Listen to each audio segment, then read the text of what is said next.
مالٹا کا پرچم بردار آئل ٹینکر ایہوس فانو ریورس 1 آبنہ ہرمز سے ایران کے مقرر کردہ راستے سے گزر گیا ہے۔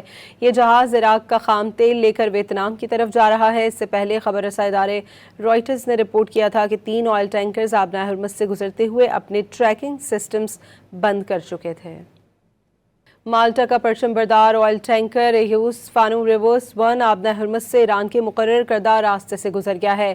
یہ جہاز عراق کا خام تیل لے کر ویتنام کی طرف جا رہا ہے۔ اس سے پہلے خبر رساں ادارے رائٹرز نے رپورٹ کیا تھا کہ 3 آئل ٹینکرز آبنہ ہرمز سے گزرتے ہوئے اپنے ٹریکنگ سسٹمز بند کر چکے تھے۔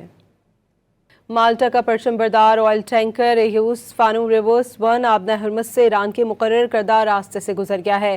یہ جہاز عراق کا خام تیل لے کر ویتنام کی طرف جا رہا ہے۔ اس سے پہلے خبر رساں ادارے رائٹرز نے رپورٹ کیا تھا کہ 3 آئل ٹینکرز آبنہ ہرمز سے گزرتے ہوئے اپنے ٹریکنگ سسٹمز بند کر چکے تھے۔ مالٹا کا پرچم بردار آئل ٹینکر ایہوس فانو ریورس 1 آبنہ ہرمز سے ایران کے مقرر کردہ راستے سے گزر گیا ہے۔ یہ جہاز عراق کا خام تیل لے کر ویتنام کی طرف جا رہا ہے۔ اس سے پہلے خبر رساں ادارے رائٹرز نے رپورٹ کیا تھا کہ 3 آئل ٹینکرز آبنہ ہرمز سے گزرتے ہوئے اپنے ٹریکنگ سسٹمز بند کر چکے تھے۔ مالٹا کا پرچم بردار آئل ٹینکر ایہوس فانو ریورس 1 آبنہ ہرمز سے ایران کے مقرر کردہ راستے سے گزر گیا ہے۔ یہ جہاز عراق کا خام تیل لے کر ویتنام کی طرف جا رہا ہے۔ اس سے پہلے خبر رساں ادارے رائٹرز نے رپورٹ کیا تھا کہ 3 آئل ٹینکرز آبنہ ہرمز سے گزرتے ہوئے اپنے ٹریکنگ سسٹمز بند کر چکے تھے۔